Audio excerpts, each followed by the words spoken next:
오늘 성경 말씀은 출애굽기 38장 1절에서 8절입니다. 성막은 결코 하나님을 위한 것이 아니라 하나님이 당신의 백성들을 위해 베푸신 은혜이며 복입니다. 하나님의 백성들이 그분의 백성답게 살 수 있도록 주신 지침인 동시에 하나님이 당신의 사랑하는 자녀들에게 주신 최고의 선물입니다. 그것이 성막이고 그것이 예배입니다. 오늘은 성막들에 대해 살펴보겠는데 성막의 이야기는 가장 깊은 지성소로부터 시작해서 성소 그리고 뜰로 전개되어 있습니다.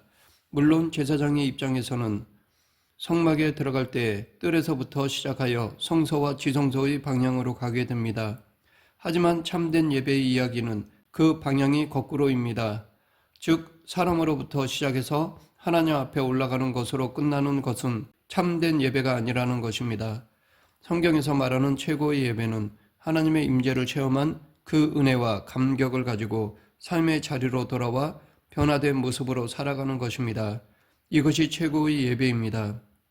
가장 깊은 곳, 거룩한 곳까지 간 후 거기서 예배가 끝난다면 성막은 하나님을 위한 곳이 되어버립니다. 그러나 참된 예배는 그렇게 지성소의 깊은 곳까지 가는 것에서 끝나는 것이 아닙니다. 우리도 제사장으로 거기까지 가야 하지만 거기서 끝나는 것이 아니라 거기서 주신 은혜로 온전한 복을 경험하여 삶의 자리까지 다시 나오는 방향이 되어야 합니다. 밖에서부터 깊은 곳으로 들어갔다가 다시 깊은 곳에서 밖으로 나와 삶의 자리로 돌아가서 하나님 말씀대로 사는 것이 예배자입니다. 성경은 이것을 일관적으로 가르쳐주고 있습니다. 예배자가 받은 은혜를 가지고 자기 삶의 자리로 나아가 삶이 변화되어야 진짜 예배라는 것입니다. 어떤 엄청난 체험을 했다 하더라도 삶이 전혀 변하지 않거나 다른 사람을 사랑하거나 섬기는 것이 없다면 그런 체험은 아무것도 아닙니다.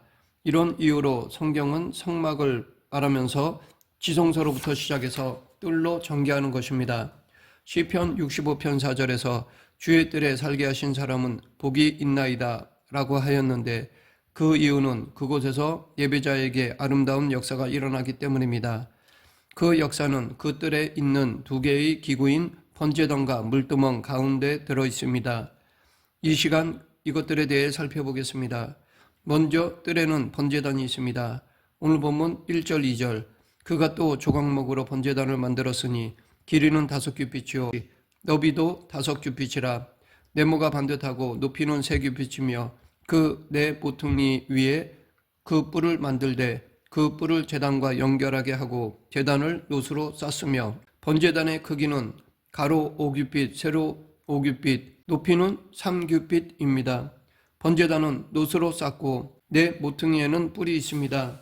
그리고 번제단의 바깥에는 노수로 만든 그물이 있어 불을 피우게 되어 있고 또한 번제단 옆에는 그것을 메어서 운반할 수 있도록 채가 달려 있습니다.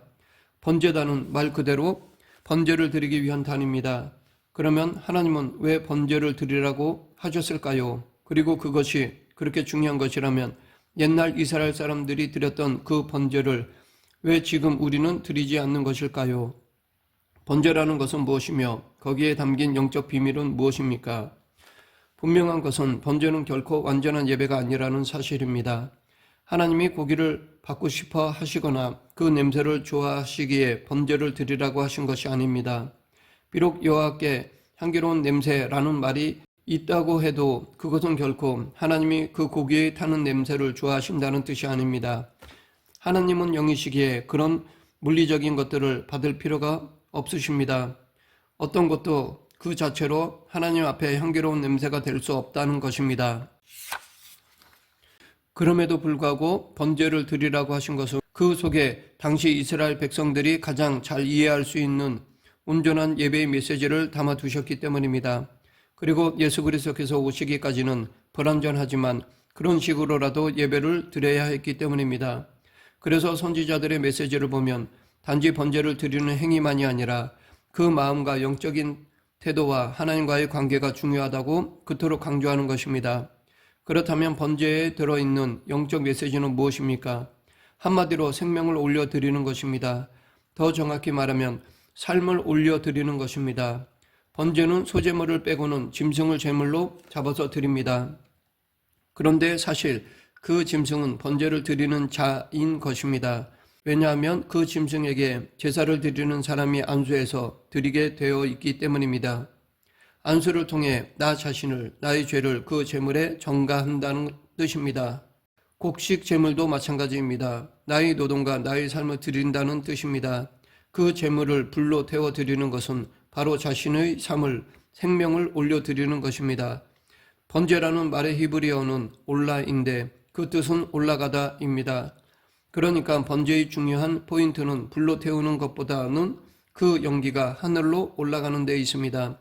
다른 것이 아니라 내 삶을 태워 하나님께 올려드리는 것입니다. 그 생명이 태워지고 그 삶이 태워지면서 그렇게 올라가는 것이 번제입니다. 예배는 언제나 이렇게 올라감 그 자체입니다. 자신의 생명, 즉 자신의 삶과 생각과 느낌과 자신의 모든 것이 그렇게 하나님께로 올라가는 것이 예배입니다. 그러므로 어떤 예배든 예배의 현장에 있을수록 예배자의 삶이 올라갑니다. 그의 삶 가치와 의미를 비롯해서 삶의 모든 것이 올라가는 것입니다. 그러니까 하나님께로 올라가서 영적 수준이 올라간다는 것입니다. 이것이 중요합니다. 왜냐하면 세상의 장소들은 많은 곳들이 내려감이기 때문입니다. 일터가 예배의 자리가 된다면 달라지지만 그냥 일만 하는 곳이라면 지치게 되고 아무리 열심히 일해도 허무하게 될 때가 많습니다. 그래서 계속 그곳에 있으면 결론적으로는 바닥으로 내려가는 것입니다. 가치와 의미를 비롯해서 그 삶 전체의 수준이 밑으로 갑니다. 그런데 예배를 드리면서도 위로 올라가지 못하고 아래로 처지고 있다면 그것은 예배를 드리는 것이 아니라 일을 한 것입니다. 예배가 일처럼 되는 것이 우리가 쉽게 범할 수 있는 실수입니다. 억지로 예배를 드릴 때에 그렇게 됩니다. 그러면 이렇게 올라가면 어떻게 될까요? 그 의미를 번제단의 뿔이 말해주고 있습니다. 번제단의 뿔은 히브리 원어로 카렌이라고 하는데 영광 또는 광채라는 뜻입니다. 예배의 현장에 있었던 사람, 곧 예배를 드리는 사람의 삶은 올라가는 삶이 되고 결론적으로 그의 삶은 영광과 광채를 나타낸다는 것입니다. 출애굽기 34장 29절 모세가 그 증거의 두 판을 모세의 손에 들고 시내산에서 내려오니 그 산에서 내려올 때에 모세는 자기가 여호와와 말하였으므로 말미암아 얼굴 피부에 광채가 나나 깨닫지 못하였더라. 여기서 나온 광채가 바로 케렌, 즉 제단 뿔과 같은 단어입니다. 왜 모세의 얼굴에서 광채가 났습니까? 그가 하나님과 만나서 말했기 때문에 곧 예배를 드렸기 때문입니다. 모세가 하나님과 함께 있었을 때 얼굴에 나타난 바로 그 광채가 지금도 참된 예배를 드리는 사람, 예배의 현장에 있는 사람의 얼굴에도 나타나게 되어 있습니다. 그래서 예배의 현장인 주의 뜰에 있기만 해도 복이 있다는 것입니다. 그러면 어떻게 주의 뜰에 있는 사람, 즉 예배의 현장에 있는 사람에게 그런 광채가 나게 되는 것입니까? 그 답은 바로 케렌, 광채이라는 말 속에 담겨 있습니다. 케렌은 뿔이라는 말인데 이것은 곧 권위와 능력을 말합니다. 그래서 광채가 나는 것입니다. 사람이 정말 아름다우려면 권위가 있어야 하고 능력이 있어야 합니다. 스데반을 보면 그는 성령 충만했고 그 성령 충만은 능력으로 또 아름다움으로 나타났습니다. 예배 가운데 하나님이 예배자에게 주시는 그 영적 권위와 능력을 받을 때 그 사람에게서 광채가 나는 것입니다. 이것이 예배입니다. 번제단의 뿔에 대한 아주 중요한 의미가 있는 이야기가 하나 있습니다. 그것은 어떤 사람이 범죄하여 죽을 수밖에 없는 상황에 처했을 때 바로 이 제단의 뿔을 잡으면 그에게 내려질 사형의 집행이 유예가 되는 제도입니다. 물론 고의적으로 사람을 죽인 자나 그런 정도의 죄악의 경우는 아무리 번제단의 뿔을 잡아도 용서받지 못했습니다. 다윗의 군대 장관이었던 요압이 그랬습니다. 하지만 그렇지 않은 경우에는 도피성이 도피한 것처럼 형 집행을 유예받을 수 있는 바로 그런 제도였습니다. 실제로 그것을 처음 사용한 사람은 다윗의 아들 아도니아인데 자기가 왕이 될 줄 알고 설치다가 솔로몬이 왕이 된 후 살기 위해 제단의 뿔을 잡았던 것입니다. 이렇게 제단의 뿔을 잡은 것이 언제부터였는지 정확하지 않고 또한 어떤 이유로 형 집행이 미루어질 수 있었는지에 대한 것도 정확하지 않습니다. 다만 번제단 뿔에 제물의 피를 바르기 때문에 그것이 속죄와 연관이 있다고 봅니다. 그런데 이것은 케렌, 즉 하나님이 주시는 그 능력과 권위인 것과 관계가 있습니다. 즉 제단불을 잡는다라는 것은 바로 하나님의 능력과 권위에 접붙임 된다는 뜻입니다. 그러니까 비록 세상의 법에 대해 실수하고 죄인이 되었고 그래서 처벌을 받아야 하는 상황이지만 그 제단불을 잡는 순간 그는 하나님의 자녀로서 하나님의 통치 가운데 속하고 하나님의 자녀의 권세를 갖게 되므로 세상이 그를 판단하거나 처벌할 수 없는 그야말로 세상 가운데 있으나 속하지 않는 것과도 같습니다. 도피성과도 아주 비슷합니다. 바로 이것이 범죄단의 영적인 역사를 아주 정확하게 보여줍니다. 이처럼 예배하는 순간 우리는 세상에 살지만 세상에 속한 사람이 아닌 것입니다. 하나님께 우리의 삶을 올려드리면서 우리의 전 존재를 가지고 전심으로 예배하는 순간 하나님이 우리를 받으시고 우리는 하나님밖에 보이지 않습니다. 그리고 하나님의 그 시선과 통치 가운데에 들어가는 순간 우리는 세상이 손댈 수 없도록 하나님이 구별하시는 거룩한 사람이 되는 것입니다. 그래서 예배자는 세상이 함부로 판단할 수 없고 함부로 무시하거나 공격할 수 없습니다. 예배 드리는 순간 거룩함의 경지로 올라가 다른 차원의 사람이 되기 때문입니다. 하나님의 권위와 붙어 있기 때문입니다. 이 번제단의 역사는 거룩의 역사입니다. 거룩은 세상과 구별해서 하나님께로 올라가는 것입니다. 그래서 주의 뜰에서 일어나는 아름다운 역사, 그것이 바로 거룩의 역사인 것입니다. 계속해서 뜰에 또 하나가 있는 것이 물두멍입니다. 이 물두멍은 그 모양이나 크기가 어떠한지는 알 수 없습니다. 솔로몬의 성전에 있는 물두멍은 12마리의 소가 바치고 있는 놋바다였습니다. 하지만 성막에 있던 것은 그것과 비교도 안 될 정도 아주 작은 것이었음에는 분명합니다. 비록 물두멍의 크기나 모양은 모르지만 그것이 무엇인지는 정확히 알 수 있습니다. 그것은 바로 씻는 물을 담아둔 곳입니다. 즉 씻는 곳이라는 것입니다. 이것은 곧 성결의 역사를 말합니다. 예배의 현장은 바로 씻는 곳입니다. 예배의 현장에 있는 사람은 씻김을 받습니다. 예배의 현장에 있으면 씻기는 것입니다. 그래서 성결해집니다. 자기도 모르게 생각이 깨끗해지고 영과 마음이 깨끗해지는 것입니다. 그래서 예배의 현장, 곧 주의 뜰에 있는 것이 복이 있는 것입니다.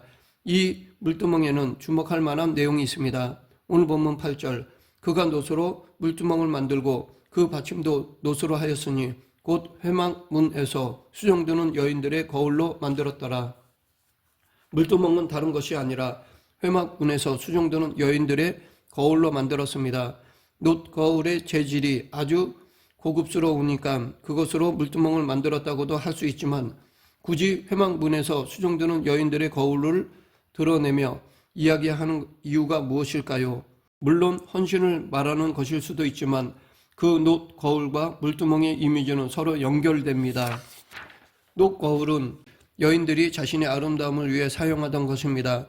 그런데 바로 그것을 하나님께 드릴 때 그것이 하나님의 아름다움을 위해 사용하는 도구가 되었던 것입니다. 다시 말해 자신의 얼굴만을 비추어 보던 그 놋 거울을 재료로 하여 하나님이 사용하시는 물두멍이 만들어졌고 거기에 물이 담기고 놓였을 때 거기에는 푸른 하늘이 비치게 된 것입니다. 예배가 바로 이런 것입니다. 세상의 아름다움이 아닌 하나님의 아름다움을 추구하며 나아갈 때 하나님의 기대와 나를 바라보시는 변함없는 사랑이 나를 씻깁니다. 결국 나는 예배 때 예수 그리스도의 보혈로 씻기는 것입니다. 실패하고 추하고 더러운 모습으로 나오더라도 예배를 통해 예수 그리스도의 보혈로 씻기는 것입니다. 물두멍에 담긴 물은 하늘이 비친 물이고 그것이 바로 우리를 씻기는 물임을 알아야 합니다. 우리는 하나님의 사랑으로 씻깁니다. 우리는 자기 스스로의 노력으로 깨끗해진 줄 알지만 여전히 나를 사랑하시고 나에 대한 기대를 포기하지 않으시는 하나님의 한결같은 사랑으로 씻김을 받는 것입니다. 예배는 바로 이 두 가지의 역사, 즉 거룩과 성결의 역사가 일어나는 곳입니다. 그리고 이 두 가지의 역사는 바로 십자가의 역사입니다. 그래서 예배의 현장, 즉 주의 뜰은 십자가의 역사가 일어나는 곳입니다. 그래서 모든 예배의 자리는 바로 갈보리 언덕인 것입니다. 주의 십자가가 서 있는 현장인 갈보리는 그곳에 와서 예배하는 사람의 삶이 하나님께 올려드려지면 거룩해지고 그 모든 것이 하나님의 은혜로 씻김을 받아 성결하게 되는 은혜의 역사가 일어나는 곳입니다. 말씀을 맺겠습니다. 우리는 예배 때마다 이 거룩과 성결의 역사를 누려야 합니다. 그럴 때 우리는 하나님의 자녀로 살아갈 수 있습니다. 늘 예배의 자리를 사모하여 자신의 삶을 드리며 예배할 때 하나님의 은혜와 사랑뿐 아니라 거룩과 성결의 역사를 체험할 수 있습니다. 우리 모두 하나님을 기쁘시게 하는 참된 예배자들이 되길 간절히 축원합니다. 기도하겠습니다. 사랑과 은혜가 풍성하신 하나님 아버지, 저희가 산제물이 되어 하나님께 예배드리는 자가 되길 원합니다. 늘 예수 그리스도의 보혈로 씻어 성결한 삶을 살아가는 성도가 되게 하여 주시옵소서. 예수님 이름으로 기도드립니다. 아멘.